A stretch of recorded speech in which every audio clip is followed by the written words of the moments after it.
0.2 whole square plus 0.3 whole square plus 0.4 whole square by 0.5 whole square విలువ ఎంత అనేది question.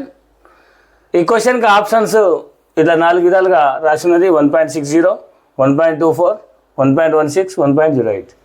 దీన్ని మనం ఏం చేయాలంటే ఇది కూడా చాలా direct method, easy method. Simplification చేస్తే సరిపోతుంది. దీన్ని మనం చేసేటప్పుడు ఫస్ట్ ఏం చేయాలంటే 0.2 స్క్వేర్, 0.3 స్క్వేర్, 0.4 స్క్వేర్.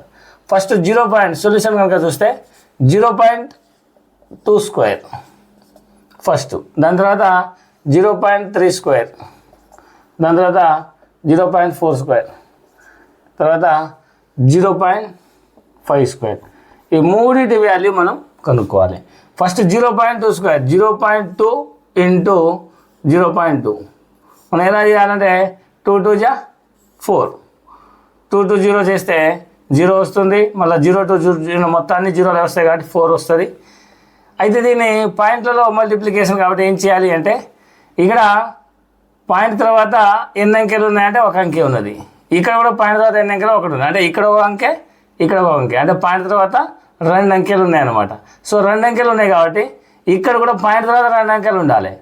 మరి ఏం చేయాలి, ఒకటే అంకె ఉన్నది కాబట్టి దీన్ని మనం పాయింట్ని ఇటు జరపాలి, ఇక్కడ 0 వేసుకోవాలి, ఇప్పుడు పాయింట్ వేసుకోవాలి, అంటే పాయింట్ తర్వాత 2 అంకెలు ఉన్నాయి, అంటే 0.04 దీని ఆన్సర్ అనమాట.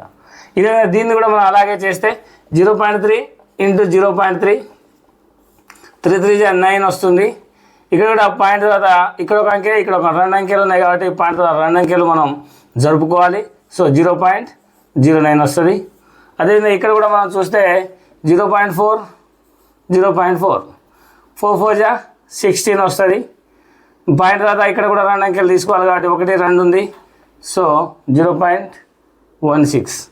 అదేవిధంగా ఇక్కడ కూడా సేమ్ అదే విధంగా చేయాలి. 0.5 ఇంటూ 0.5, 5 5 జా 25. పాయింట్ తర్వాత ఇక్కడ ఒక అంకె ఇక్కడ 2 అంకెలు ఉన్నాయి కాబట్టి ఇక్కడ కూడా 2 అంకెలు వేసుకోవాలి. 1 2 అంటే 0.25. ఇక్కడ చూస్తే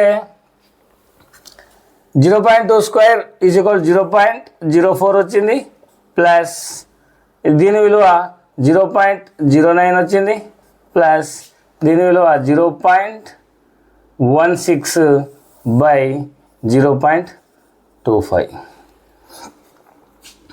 ఈ మొత్తం మనం కూడాలి. 0.04, 0.09, 0.16 మొత్తం కూడితే ఏమవుతుంది 13 + 6 9,